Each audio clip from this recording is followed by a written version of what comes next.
Bonsoir, bienvenue à une nouvelle émission Le Micro du Soir. Aujourd'hui, j'ai le plaisir d'accueillir Florentin Cassonnet, français, journaliste français établi à Bucarest depuis 2016 et notamment co-rédacteur en chef du site Le Courrier des Balkans depuis 2017. Florentin Cassonnet a déjà une belle expérience des pays de l'Est, mais aussi du Proche-Orient. Je mentionnerai d'ailleurs qu'il a obtenu le prix Bayeux des jeunes reporters suite à un reportage en Syrie en 2013 publié dans la revue trimestrielle 21. Florentin Cassonnet, bonsoir. Bonsoir. Merci d'être venu en cette fin d'année au micro du micro du soir. Alors, première question, j'aimerais que vous nous parliez de votre expérience en tant que co-rédacteur en chef au Courrier des Balkans. Très beau site, avec une belle réputation et qui couvre beaucoup de pays de la région. Pour vous, quelle est la ligne éditoriale de ce média, sa stratégie, ses objectifs? Comment vous le définiriez? On pourrait parler de comment il est né pour pouvoir comprendre sa ligne. Il est né il y a 25 ans, là en fait, 25e anniversaire.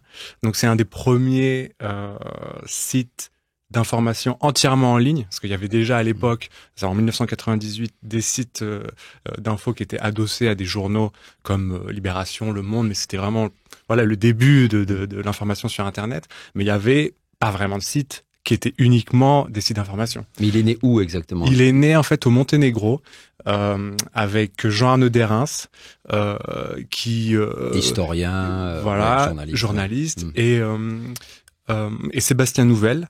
Ils étaient deux, ils ont eu cette idée-là, qui était une idée qu'on peut avoir des fois au restaurant, on dit on pourrait faire ci, et puis la plupart de ces idées-là, elles se réalisent jamais, et là, celle-là, elle s'est réalisée. Et ils ont voulu lancer un site, en fait, qui serait un outil de solidarité avec les médias indépendants des Balkans. Donc à l'époque, c'est encore le régime Milosevic en Serbie. Les médias sont pas, il y a peu de médias indépendants, c'est pas beaucoup. Et donc ils lancent le Courrier des Balkans un peu avec cette intention un peu militante. Et de reprendre leurs articles de ces médias indépendants. Beaucoup de traductions. D'accord. Et ensuite des productions originales faites par les journalistes, les membres de l'équipe. Un peu dans la lignée du Courrier international. Il y a un petit peu de ça au début, forcément, ils ont été inspirés. Et c'est resté en fait cette dichotomie, la séparation entre à la fois des traductions des médias locaux et des productions indépendantes. On fait encore ça aujourd'hui, sauf qu'on est un peu plus, on fait moins de traductions et plus de production originale. En termes de pourcentage, c'est-à-dire c'est difficile à dire, mais peut-être qu'on est à... Majoritairement, vous avez des productions originales. Ouais, là depuis quelques années, je dirais peut-être 60-40, même si ça varie en fonction en fonction des mois. Et donc cet esprit-là est resté de solidarité avec les médias indépendants de la région et avec une ligne antinationaliste, anti-frontières. Parce que les migrations, c'est une stratégie de survie pour les humains comme pour les animaux. On suit les luttes de la société civile, donc pour la protection de l'environnement, les droits des minorités, les droits des femmes. On suit les grandes problématiques qui appartiennent à la région, l'exode, la corruption, la démocratisation. Donc voilà, c'est ça. Et donc c'est une ligne forcément qui est ancrée à gauche. Je veux dire, il y a pas de. On essaie d'avoir c'est un journalisme qui est. Vous direz militant? Il y a toujours du militantisme. Le journalisme neutre. Pour moi, ça n'existe pas parce que même si on donne l'impression d'avoir un traitement neutre, on choisit les sujets, on choisit les gens à qui on parle. Donc déjà, à partir de là, c'est pas neutre. Donc oui, il y a un engagement clairement de antinationaliste, tout ce que je viens de dire, quoi. Donc il y a du militantisme, mais après, je veux dire de façon professionnelle avec une éthique journalistique qui est quand même de pas mentir, d'essayer de transmettre une réalité du monde qu'on voit, quoi. Et puis quelque part aussi que quand on traite de ces pays-là, enfin je le vois avec la Roumanie ou les pays limitrophes, en fait le clivage gauche-droite il est biaisé parce que évidemment vous traitez de ce qui se passe politiquement dans ces pays-là, peut-être avec une ligne éditoriale comme vous le dites à gauche, mais dans l'absolu c'est surtout contre voilà les régimes autoritaires et tout ce qui bafoue les droits des minorités, etc. Je crois savoir que le Courrier des Balkans se finance exclusivement par les abonnements. Pas exclusivement, mais on est à 60% de financement par les abonnements. On est passé en mode premium, donc avant c'était gratuit jusqu'en 2014. On a fait le saut qui était difficile, mais on a réussi, même si ça reste toujours parfois fragile notre mode de survie économique. Mais je dirais qu'on est à 60% sur les abonnements, à la fois particuliers et institutionnels, et ensuite on a peut-être 30% sur des projets auxquels on participe. Projet européen Pas projet européen, non, mais plus des projets, par exemple, qu'est-ce qu'on a eu dernièrement avec la fondation Böll, qui est une fondation écologique adossée au parti vert allemand. Donc là, par exemple, on a un financement pour des articles qui vont avoir trait aux thématiques écologiques, par exemple. Sinon, ça peut être des projets d'enquête avec des bourses journalistiques, oui, là, du coup, de l'Union européenne. D'accord. Et puis ensuite, 10%, disons, de subventions. Donc, ministère de la Culture français et ministère des Armées. Donc, c'est à peu près ça, le ratio. Et vos abonnés, ils viennent d'où, principalement? C'est francophone. Plutôt d'Europe de l'Ouest? C'est plutôt, la plupart sont installés en Europe de l'Ouest, donc francophone, en France, en Suisse, en Belgique, aussi au Canada. Et ensuite, il y en a même quelques-uns dans les pays d'Afrique. Il y en a bien sûr dans les pays d'Europe de l'Est. Mais disons que le lectorat, c'est un média de niche, hein.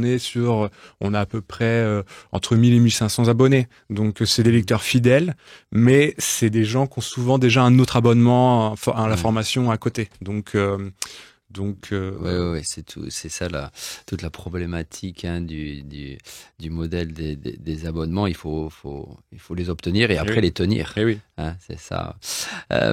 Alors, j'aurais une autre question concernant cette fois-ci la Roumanie. Quand je parle avec des Roumains, c'est toujours une question qui est, on va dire, très discutée. Est-ce que la Roumanie fait partie des Balkans? Selon vous, comment elle fait partie des Balkans? Parce que quand on va sur votre site, on a tous les pays. Il y a la Roumanie aux côtés de la Bulgarie. Alors, pour vous, pourquoi la Roumanie elle fait partie des Balkans? J'espère que c'est pas une question piège. Non, c'est pas du tout une question piège parce que, elle fait partie aujourd'hui de la périphérie de l'Union européenne.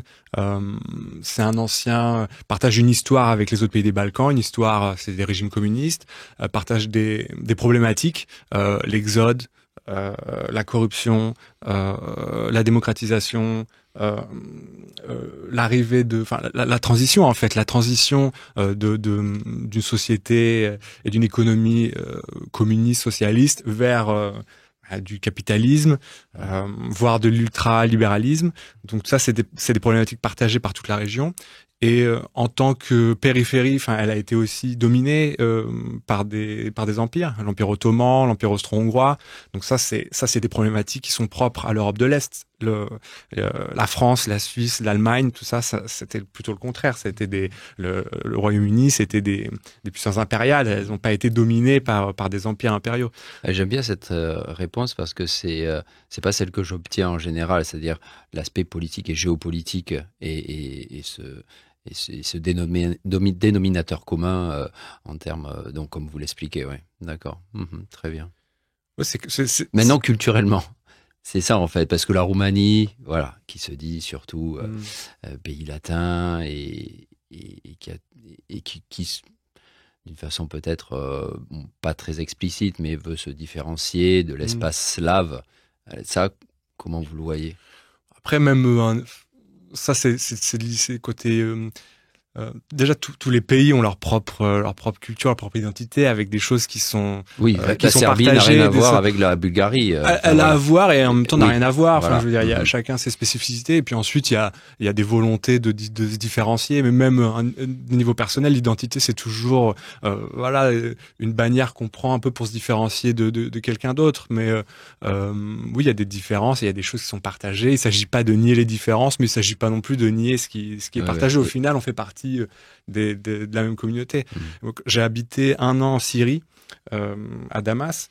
Et en fait, forcément, au début, ce qui frappe, c'est les différences. Ça, c'était quand, ça? C'était en 2000, juste avant la guerre, 2009-2010. C'était votre reportage? Non, c'était avant ça. D'accord. Avant ça, j'étudiais l'arabe, et donc j'ai passé 1 an à Damas.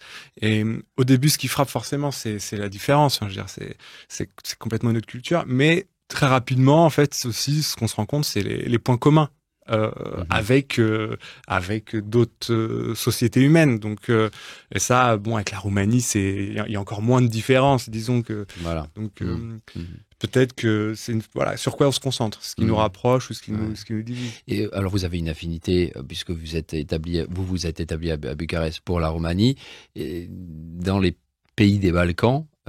Quelle autre ville ou quels autres pays vous attirent particulièrement? Est-ce que voilà, je sais pas, est-ce que vous aimez particulièrement Belgrade, ou enfin, je veux pas vous influencer, mais j'ai habité un peu à Belgrade aussi. J'ai une petite partie avant de venir en Roumanie où j'étais en Serbie. Donc j'ai fait un petit peu, voilà, c'est pays d'ex-Yougoslavie. Donc oui, il y a une affinité clairement ici. Mais depuis que je suis arrivé à Bucarest, j'ai pas mal, parce que je fais la correspondance pour la Roumanie, mais aussi pour la Moldavie. Et donc j'ai été pas mal à Chisinau, et j'ai un peu vadrouillé en Moldavie. D'accord. Donc quand vous êtes, parce que voilà, il y a ce qu'il faut expliquer, c'est que le Courrier des Balkans, c'est une rédaction en chef tournante. Donc vous êtes 6 rédacteurs en chef. Ça. Donc vous êtes correspondant pour la Roumanie et la République de Moldavie pour le Courrier des Balkans. Et quand vous êtes rédacteur en chef, vous vous occupez de tous les pays. C'est ça. Pour tous les pays. C'est ça. D'accord. Et quand vous êtes rédacteur en chef, vous vous occupez également de vos correspondances. Enfin, comment ça se passe exactement cette co-rédaction en chef tournante? Ouais. Toutes les semaines, on est 2 ou 3. Là, cette semaine, par exemple, on est à 3. C'est du lundi au dimanche, et on s'occupe d'éditer les articles qui nous arrivent des correspondants, on s'occupe de répondre aux propositions, de faire des commandes, surveiller l'actualité. Et vous ne rédigez pas à ce moment-là? On peut rédiger par exemple des petites brèves d'actualité, ou des fois on fait des traductions en fonction des besoins aussi du journal, de l'actualité, de ce qui se passe. Et les semaines où je suis pas d'astreinte à la Red Chef. Donc c'est une semaine par mois? Ouais, une semaine sur 2 plutôt. Une semaine sur 2. Voilà. Ah oui. C'est plutôt une semaine sur 2 ou une semaine sur 3. Mais et là, voilà, les semaines où je suis un peu plus libre, c'est là où j'ai le plus de temps pour faire m'occuper de la correspondance pour la Roumanie et la Moldavie. Et vous êtes correspondant également pour d'autres, j'aurais pu vous poser la question avant, d'autres médias ou... J'ai écrit un petit peu, fait des piges à droite et à gauche, mais pas trop. Je me concentre surtout là sur le Courrier des Balkans, parce qu'en fait, il y a déjà déjà pas mal de travail. Ouais, j'imagine. Alors, en préparant cette émission, vous m'avez également confié que vous écriviez quelque chose sur Bucarest. Alors, vous avez éveillé ma curiosité, c'est-à-dire... En fait, c'est un magazine, un nouveau magazine en roumain et en anglais, dont j'ai entendu parler. Et ça m'a donné envie. C'est un nouveau magazine qui vient de se monter. Qui vient de se monter, ouais. À Bucarest. Ouais, ça s'appelle La Noi. La Noi, d'accord. Et j'étais pas au courant, d'accord. Ok. Et je connais pas trop la ligne éditoriale, si c'est uniquement pour les touristes, mais il y a une page en roumain, donc je pense que. Donc c'est principalement en anglais? C'est en roumain et en anglais. C'est vraiment, d'accord. Voilà. C'est des traductions de textes, c'est les mêmes textes traduits. Oui. Voilà. Oui. Donc c'est un magazine bilingue, oui. roumain, avec les mêmes textes. C'est pas des textes différents. D'accord. Et en lisant un petit peu, il y a eu quelques articles, ça m'a donné envie d'écrire et cette fois de m'adresser, parce que là, quand j'écris pour le Courrier des Balkans, je m'adresse à des lecteurs francophones, donc qui sont a priori pas forcément d'ici, pas forcément de la région. Et là, c'est même pour m'adresser aux Roumains. Et en fait, disons qu'à Bucarest, j'habite à Drumutabere. Voilà, faut que je commence par là. J'habite à Drumutabere, c'est un quartier donc dans le. Vous avez toujours habité là-bas? Bah, quand je suis arrivé en 2016, j'étais là-bas et j'y suis toujours là 7 ans après. Et d'habiter là-bas, j'ai eu de me balader entre les immeubles, de lire aussi un peu sur l'histoire du quartier. J'ai eu cette vision un peu d'une possible utopie urbaine là-bas, en fait. C'est-à-dire que je me suis dit, si on retirait les voitures, on a une sorte d'équilibre entre. C'est très vert, hein, comme quartier. Ben ouais, c'est très vert. En fait, on aurait presque un équilibre entre le vert et le gris, entre la végétation et le béton. Et je trouvais que, en fait, pour vivre dans une capitale où c'est quand même très dur, ça me semblait, ça pourrait être désirable, en fait, un futur désirable. Et je me dis, en fait, on n'est pas si loin que ça, à Drumutabere. Et quand je l'étends à Bucarest, j'ai un peu cette image-là où c'est à la fois une ville très dure. Je fais du vélo, donc les voitures, c'est très dur, la route, c'est très dur. Vraiment, je sens la violence routière. Mais il y a des endroits, donc Drumutabere, mais aussi Laculmori, Delta Chiajna, aussi à l'ouest de la ville. De l'autre côté, il y a Delta Vakarest, qui sont des endroits de nature exceptionnels pour une capitale que je trouve exceptionnelle. Mais même, je vous dirais que dans beaucoup de rues de Bucarest, quand on compare la verdure qu'il y a à Bucarest, parce que les arbres,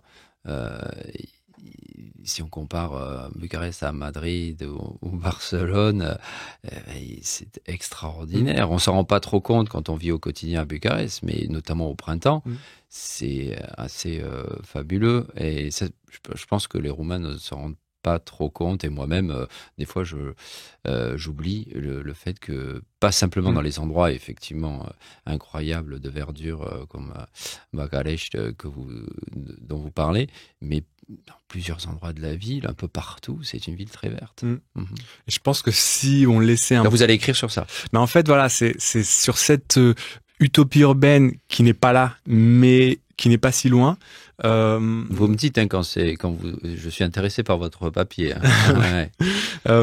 Par exemple, entre le Delta Chiajna, entre Laculmori et Delta Vakarest, il y a la Dombovița, qui est le seul cours d'eau ici de la ville, qui est mis dans un canal. Moi j'ai déjà entendu dire un canal sordide, entouré de routes de 2 fois 2 voies. Et en fait, si on enlevait cette voie, si on enlevait les voitures et qu'on permettait qu'on puisse se balader un peu à comme côté, à Paris en fait, non? Avec des, je sais même pas si j'ai presque même pas envie de faire la comparaison parce que si jamais on faisait ça dépasserait ce que Paris offre. S'il y avait une balade entre Laculmori et Delta Vakarest, où on puisse se déplacer sans que la voie soit coupée par les voitures, je pense que la ville on se rapprocherait, disons, de cette utopie urbaine. Et ensuite, à partir de là, je me suis dit, on pourrait aussi relier tous les parcs de la ville parce que il y a beaucoup d'autres parcs qui sont très beaux, qui sont aussi où la végétation, elle est très foisonnante parfois. C'est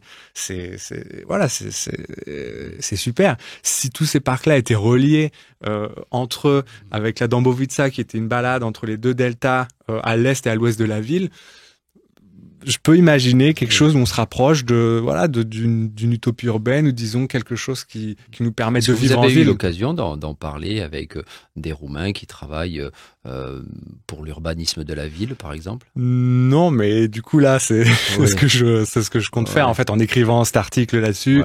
J'en parle bien sûr autour de moi, mais oui, je partage ce que je vois, ce que j'aimerais bien. Je pense que à la fois je trouve la ville très dure et parfois j'en peux plus. Et parfois, je suis dans des endroits et je me dis, mais en fait, on est vraiment pas loin que ce soit super et que la ville tout de suite prenne une autre dimension et que la vie soit agréable à vivre. Et quand on pense aussi à tous les jardins qu'il y a à côté des parcs, moi je pense à des cafés qui ont été repris par des jeunes et qui sont des jardins un peu alternatifs, très agréables en été. Oui, tout à fait. Ouais. Alors revenons un petit peu sur la région sud-est européenne qui est un peu à sa politique.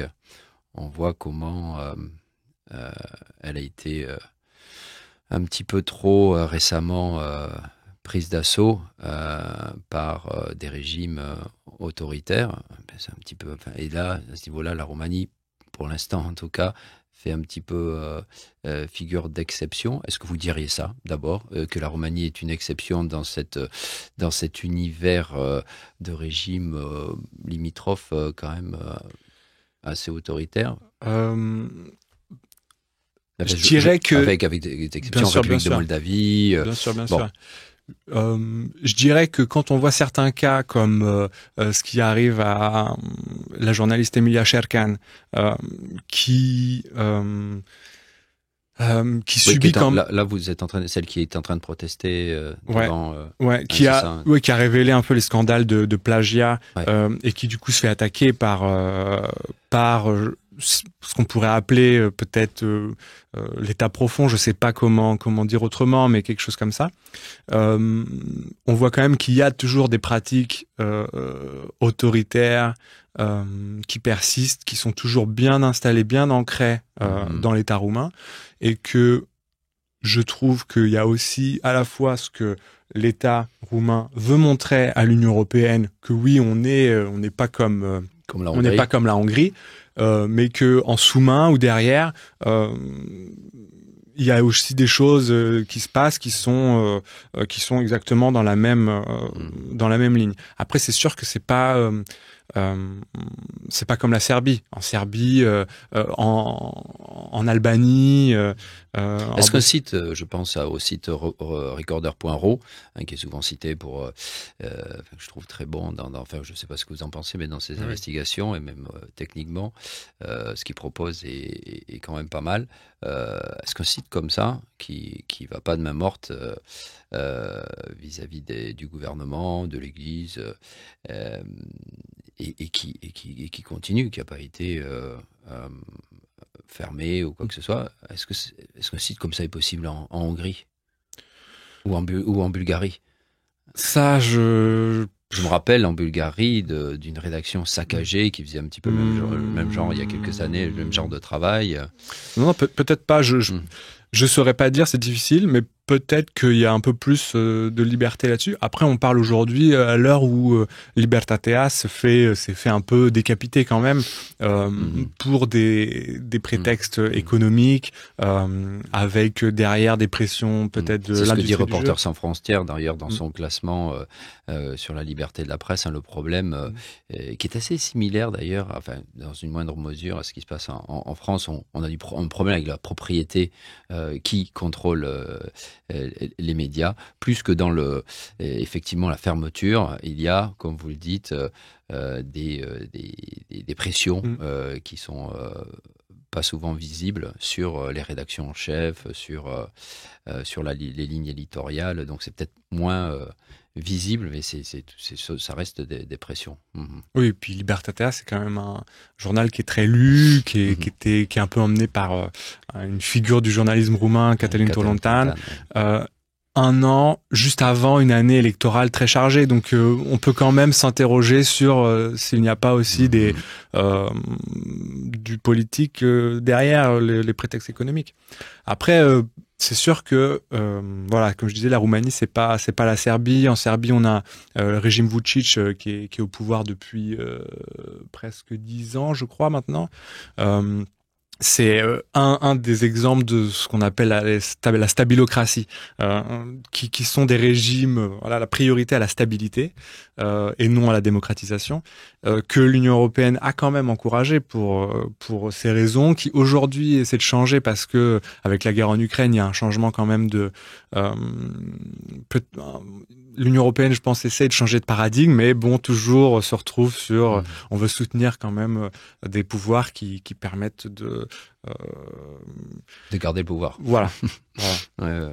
Et j'aimerais on va terminer cet entretien sur, si vous voulez bien, sur votre vision du journalisme, qui est aujourd'hui un métier pas simple. Personnellement, je veux rester optimiste, notamment quand je vois en France, et même ici, je parlais de médias d'investigation relativement indépendants, mais il y a des mouvements justement comme ça qui vont à contre-courant et qui proposent aux lecteurs, aux éditeurs, aux spectateurs des médias indépendants et qui arrivent, et comme le Courrier des Balkans d'ailleurs, qui arrivent à quand même tirer leur épingle du jeu. Maintenant, de façon générale, quand on voit la façon dont les algorithmes sont créés précisément pour attirer l'attention des gens et d'une façon peut-être pas très optimale, on va dire ça comme ça, et comment obtenir et tenir les abonnements dont vous parliez, c'est pas simple. Vous, personnellement, déjà, est-ce que vous avez envie de continuer dans le métier? J'imagine que oui.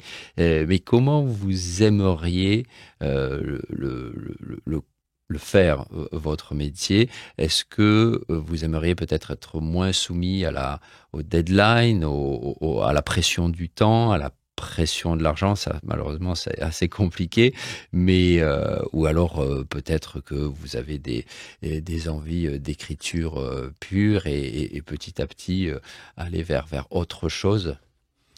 C'est sûr que j'aimerais bien être moins soumis aux deadlines et à la nécessité de gagner de l'argent, c'est sûr. Après, pouvoir écrire des choses, prendre plus de temps pour faire des recherches, pour enquêter, pour... La littérature, vous y pensez? Oui, après, oui, c'est sûr que vous y pensez, vous faites déjà. J'aime écrire et donc j'écris aussi à côté d'autres choses, mais pour le journalisme, c'est sûr que j'ai aussi envie de continuer parce que c'est je me suis abonné au Monde. Je me souviens, j'avais 16 ans. Ça m'a quand même ouvert au monde. Et d'en faire du journalisme, ça a donné un prétexte d'aller dans des endroits où on n'irait pas autrement, on n'aurait pas le droit, on n'aurait pas la légitimité d'y être. Là, ça donne un prétexte de parler à des gens auxquels qu'on ne rencontrerait pas autrement, de voir des problématiques qu'on pourrait pas creuser autrement. Donc oui, je trouve que ça reste un très beau métier et très nécessaire.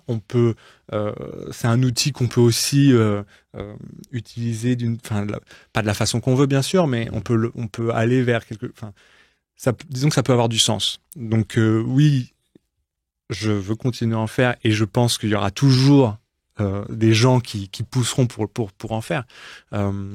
Après, j'ai du mal un peu à voir comment financièrement, comment le modèle économique du journalisme va évoluer. C'est très difficile parce que oui, il y a quelques médias indépendants qui sont soutenus par les lecteurs. En Roumanie, il n'y a aucun média qui est soutenu par les lecteurs. Recorder, c'est beaucoup de mécénat. Oui. C'est des entreprises qui soutiennent. Donc, on reste quand même dans un système... oui, les entreprises, c'est bien qu'elles soutiennent le journalisme indépendant comme Recorder. Après, on voit avec Libertatea que certaines entreprises peuvent faire pression. Voilà. Donc, en France, voilà, il y a un grand média, un grand public qui est soutenu, qui est uniquement financé par les lecteurs, c'est Mediapart. Il y a comme ça des grands médias qui sont indépendants, mais est-ce qu'il y en a beaucoup? Puis la France, c'est quand même, on s'en rend pas compte, mais c'est quand même assez une exception qui confirme l'univers général, qui n'est pas simple. Ouais. Donc vraiment là, je ferai pas du tout de pronostic sur comment ça va se passer, mais surtout l'écriture. Enfin, vous êtes pas trop image. Non, vraiment que écriture. Ouais. Je partage cet amour du métier et je vous dis, Florentin Cassonnet, d'abord merci d'avoir été avec nous pour cette avant-dernière émission, avant les fêtes, et bonne continuation. Et surtout, dites-moi quand votre article sort dans l'Hanoï. Je suis très intéressé. S'il sort dans l'Hanoï, c'est pas encore sûr. Mais je veux l'écrire avant de le renvoyer. D'accord, d'accord, très bien. Merci Florentin Cassonnet. Merci à vous. Merci beaucoup.